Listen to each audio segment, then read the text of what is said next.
Assalamualaikum guys, bersama aku lagi Faiz Zainal. So kita dah nak dekat sangat lah dengan pelancaran rasmi iPhone 12 series.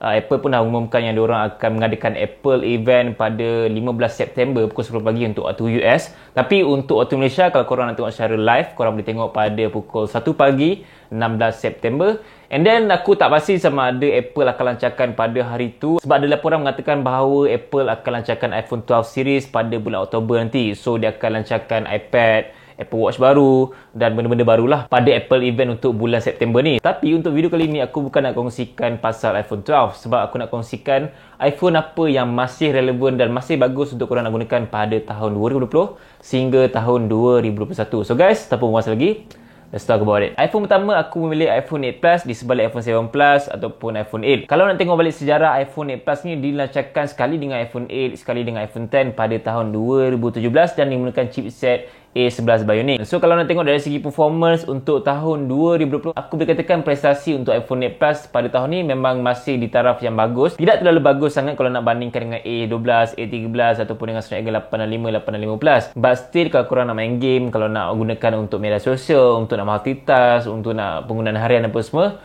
masih cukup bagus untuk korang nak gunakan pada tahun 2020, even pada tahun depan sekalipun. Tapi kalau nak bandingkan dengan iPhone 7 Plus, kenapa aku pilih iPhone 8 Plus? The reason kenapa aku memilih iPhone 8 Plus oleh disebabkan dia menyokong fast charging USB PD sehingga 15 ataupun 18 watt macam tu lebih kurang.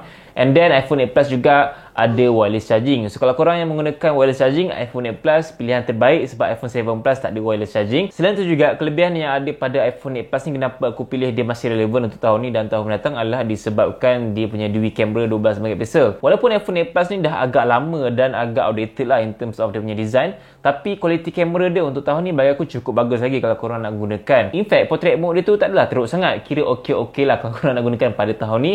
Cuma itulah, dia tak ada ultra wide ataupun tak ada night mode. Aku sarankan korang untuk cuba gunakan aplikasi Neural Cam untuk korang nak dapatkan fungsi night mode yang ada pada iPhone 8 Plus, walaupun dia tak ada fungsi tu built-in dalam phone tu sendiri. Tapi kena belilah aplikasi tu kan. So bahagian ketahanan iPhone 8 Plus ni sebenarnya dia ada IP67 dust and water resistant. Actually dia boleh kena air, tapi aku tak sarankan untuk korang masuk phone tu dalam air. Itu kalau masuk, kalau rosak, risiko sendirilah kena tanggung kan. Tapi kebanyakan untuk phone-phone second sekarang, memandangkan iPhone 8 Plus memang sangat-sangat susah nak cari phone yang baru. So phone second kita tak tahu macam mana dia punya condition, sama ada phone tu dah pernah tukar screen ke, dah pernah buka ke. So aku tak sarankan korang masuk air lah, walaupun ada IP67 water and dust resistant pada iPhone 8 Plus tu sendiri. Dan bagi aku untuk iPhone 8 Plus ni, dia punya stereo speaker agak mantap lah untuk korang nak layan lagu ataupun sampai korang main game kan untuk phone tu sendiri. Dan paling menarik lagi, aku dengar feedback daripada pengguna iPhone 8 Plus ni sendiri, kenapa dia gunakan iPhone 8 Plus untuk main game adalah disebabkan oleh screen ratio dia yang memang sangat ngam dekat tangan kalau pegang dua tangan macam tu, sebab dia punya bezel atas dan bawah agak tebal. So kalau pegang tu tak tertouch screen lah. So itu something yang menarik dengan screen 5.5 inci. Cukup bagus untuk korang nak tengok video ataupun nak main game. Tapi korang kena ingat lah, kalau korang nak main game dekat iPhone 8 Plus ni, korang tak boleh heavy sangat. Dia boleh main game tapi korang faham-faham lah kan, cepat panas. Dan kekurangan untuk iPhone 8 Plus ni, of course aku rasa korang dah tahu kan kekurangan dia apa. First, pasal bateri lah. Bateri untuk iPhone 8 Plus ni memang aku boleh katakan tak tahan untuk korang nak gunakan untuk penggunaan harian. At least screen on time SOT dia boleh dapat lah sekitar 3 ke 4 jam. Itu bergantung pada penggunaan harian korang juga macam mana. Kalau korang betul-betul heavy user, aku rasa 2 jam ke 2 jam setengah tu normal average bateri tu akan tahan lah. Kalau korang memang betul-betul kau-kau dera phone tu untuk nak main game ke, untuk nak gunakan media sosial, untuk buat kerja apa semua. But kalau korang memang normal average user, aku rasa 4 ke 5 jam tu normal boleh dapat, lebih kurang lah kan. Itu depends jugalah apa aplikasi yang korang buka, korang tengok video ke tak, main game ke tak. Kalau jenis tak main game, tak tengok video sangat, aku rasa boleh dapat lah 4 jam ke 4 jam lebih kurang macam tu. Dan kekurangan yang lain untuk iPhone 8 Plus ni, aku rasa in terms of dia punya design lah. Kalau korang rasa design dia tu agak rated, mungkin dia satu kekurangan. Tapi kalau korang yang tak kisah pasal design, yang memang kisah asalkan ada logo Apple untuk korang nak selfie depan cermin, aku rasa it's not the big problem untuk korang kan. Dan kekurangan yang terakhir untuk iPhone 8 Plus ni adalah dia punya screen, which is dia just menggunakan screen IPS LCD saja yang bersaiz 5.5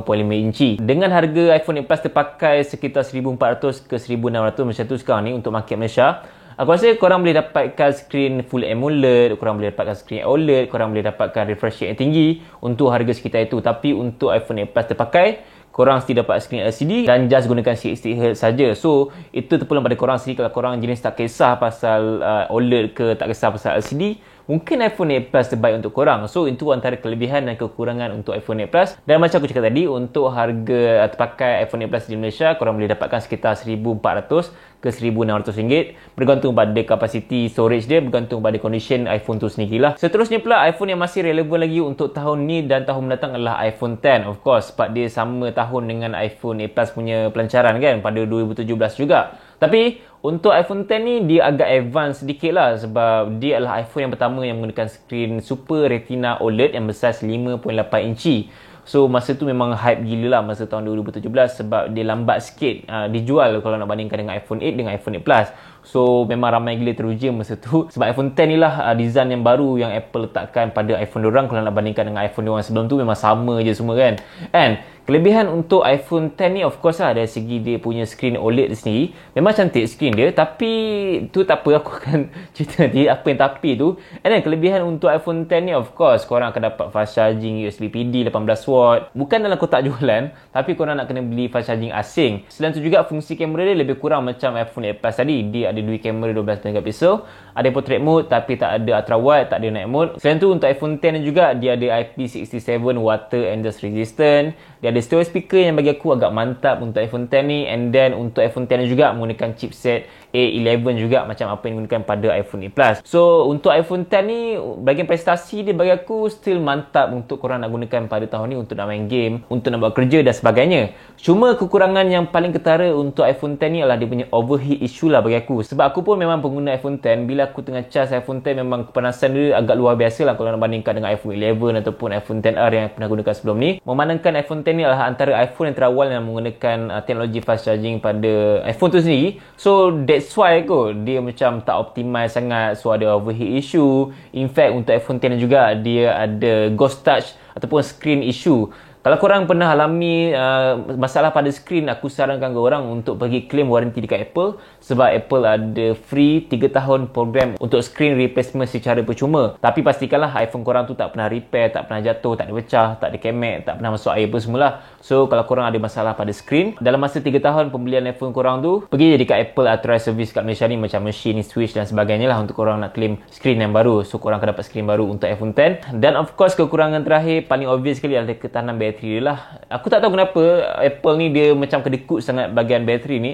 Dia buat kita keep gunakan power bank, dia buat kita keep nak charge, dia buat kita keep nak main sambil charge apa semua, sebab kita perlukan phone tu sendiri. So bila asyik charge, bila kita nak gunakan phone tu kan. Untuk iPhone X ni, bateri dia bawah 3000 mAh je, tak besar pun. Screen on time tu boleh dapat sekitar 4 ke 5 jam, lebih kurang macam iPhone 8 Plus juga. Untuk korang yang memang heavy gaming, aku tak sarankan sangat untuk korang beli iPhone X ataupun iPhone 8 Plus, sebab ketahanan bateri dia memang agak teruk. Kalau korang main PUBG Mobile ataupun Call of Duty Mobile straight, memang dapat sekitar sejam lebih ke 2 jam macam tu je. So agak teruk lah dia punya ketahanan bateri iPhone X ataupun iPhone 8 Plus. So biasanya pengguna-pengguna iPhone X dan 8 Plus ni nak main heavy game, dia biasanya akan main sambil charge. So itu something yang tak bagus lah untuk iPhone tu sendiri, sebab dia boleh merosakkan bateri, boleh merosakkan port charge, dan paling teruk sekali boleh merosakkan motherboard iPhone tu sendiri. iPhone ni bukan dicipta untuk gaming sebenarnya. iPhone ni dicipta untuk orang-orang kelas-kelas, kluster-kluster kayangan ataupun orang yang jenis berduit untuk nak gunakan sebenarnya. But still okay nak main game, dan performance pun sebenarnya masih mantap untuk iPhone X. So itu antara kelebihan dan kekurangan lah untuk iPhone X yang aku sendiri rasa bila aku dah gunakan iPhone X. Untuk harga iPhone terpakai dekat market Malaysia sekarang ni, korang boleh dapatkan sekitar 1600 ke 1900 ikut condition, ikut dia punya storage jugalah. iPhone tu Face ID fail ke, Face ID dia elok ke tak. Tapi aku tak sarankan sangat lah untuk korang beli iPhone yang Face ID fail. Kalau boleh ambil Face ID yang ok, sebab Face ID fail sebenarnya lagi murah, dalam 1200-1300 macam tu.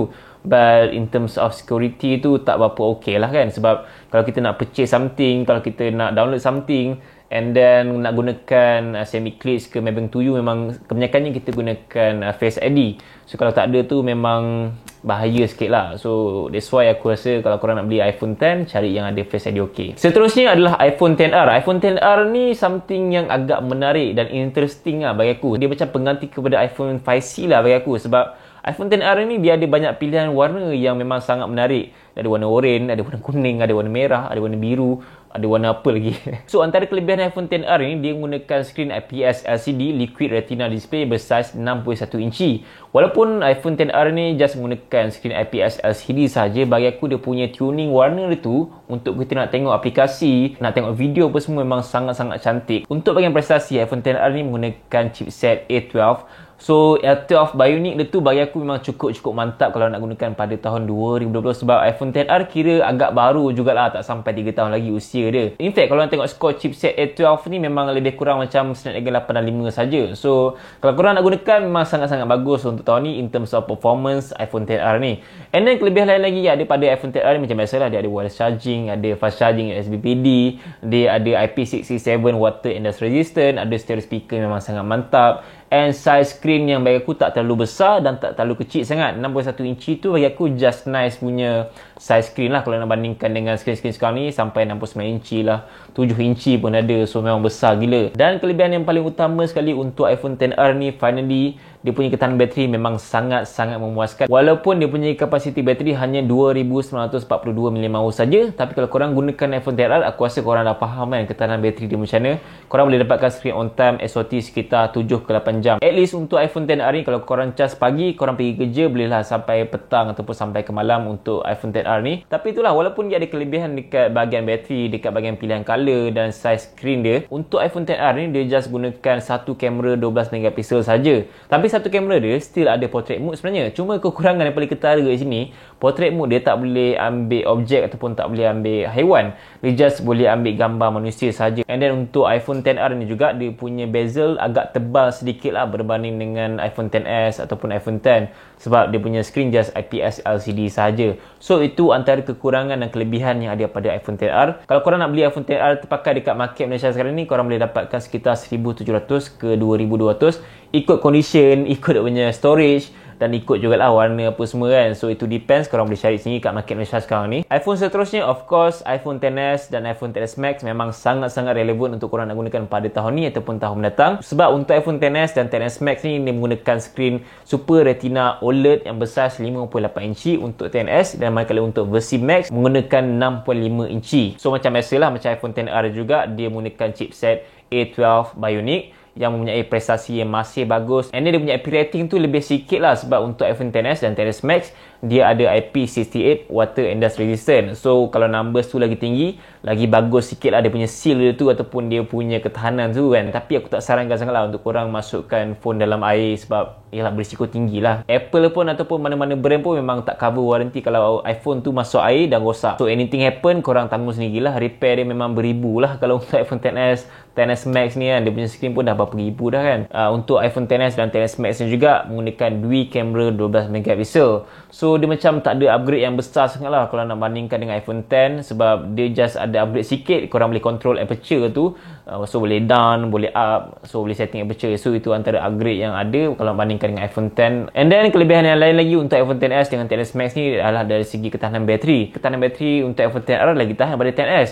And then untuk iPhone XS Max pun dia punya ketahanan bateri lebih kurang macam iPhone XR. Maybe disebabkan oleh iPhone XR tu menggunakan screen LCD dan iPhone XS Max menggunakan screen jenis OLED. Tapi sepatutnya screen OLED lagi tahan kan berbanding dengan IPS LCD. Tapi aku tak tahu macam mana.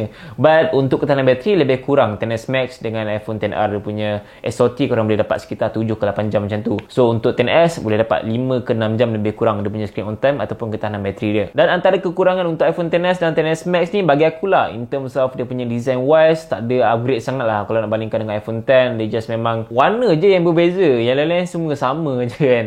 So itu antara kekurangan sikit yang aku nampak. And then untuk iPhone X dengan XS juga tak ada banyak sangat perbezaan dari segi dia punya features. So macam tak boleh pun kan nak upgrade ke iPhone XS. So biasanya orang yang gunakan iPhone X ni nak upgrade ke XS ataupun XS Max sebab warna gold tu je. Korang boleh tunjuk logo Apple warna gold, itu je aku rasa. Dan kekurangan yang terakhir untuk iPhone XS dan XS Max ni, dia tak ada ultra wide ataupun tak ada night mode untuk kamera dia. Walaupun masa tahun 2018 tu kebanyakan phone Android memang dah banyak gila gunakan ultra wide dan night mode pada kamera diorang. Tapi Apple masih ego lagi, masih berkeras lagi tak gunakan.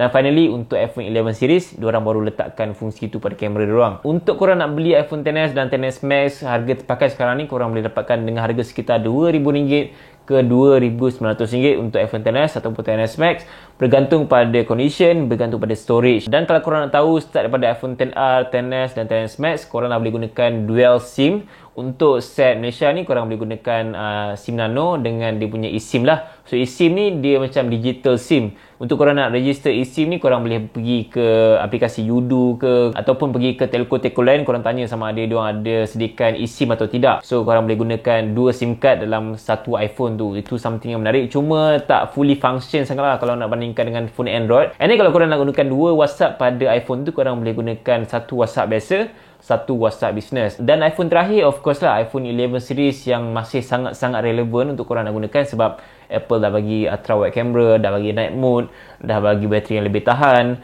and then dah bagi fast charging. Aku tak jualan untuk versi Pro sahaja. Kenapa iPhone 11 tak bagi, aku pun tak tahu kenapa. And then dia punya design lebih kurang macam iPhone XS, cuma kedudukan kamera ataupun dia punya design kamera tu lagi nampak unik dan lagi nampak versatile kot untuk pengguna iPhone sendiri untuk nak selfie depan cermin. And ada warna yang lebih cantik, warna green dengan matte finish, lagi rasa mahal iPhone tu sendiri. Aku rasa itu saja untuk perkongsian kali ni untuk iPhone apa yang masih relevan dan iPhone apa yang masih bagus untuk tahun 2020 hingga tahun depan. So itu depends pada korang. Ini just aku punya pendapat saja, dan video ni just aku punya advice untuk korang nak decide iPhone mana satu yang sesuai untuk korang nak beli sekarang ni kat market Malaysia, sama ada iPhone 8 Plus ke, iPhone 10 ke, 10R ke, 10S ke ataupun iPhone 11. Tapi kalau korang ada budget, aku rasa korang just go for iPhone 11 series lah. Sebab iPhone 11 series bagi aku dah tersangat cukup bagus, sebab dia dah ada package yang lengkap lah untuk tahun ni punya smartphone. Cuma itu tepuk dada, tanyalah duit dalam bank sama ada boleh beli atau tidak. Kalau korang betul-betul tengok pada spesifikasi dan tengok pada harga tu berbaloi atau tidak, aku rasa korang just go for Android. Sebab Android banyak gila phone-phone yang memang sangat berbaloi untuk korang nak beli dengan spesifikasi yang jauh lebih bagus berbanding iPhone. So guys, itu saja untuk video kali ni. Aku harap video ni bermanfaat untuk korang semua untuk nak beli sesebuah iPhone pada tahun ni ataupun tahun hadapan. Dan like, komen dan share video ni pada kawan-kawan korang. Follow Twitter dengan Instagram aku. InsyaAllah kita berjumpa lagi lain video. Assalamualaikum. Bye.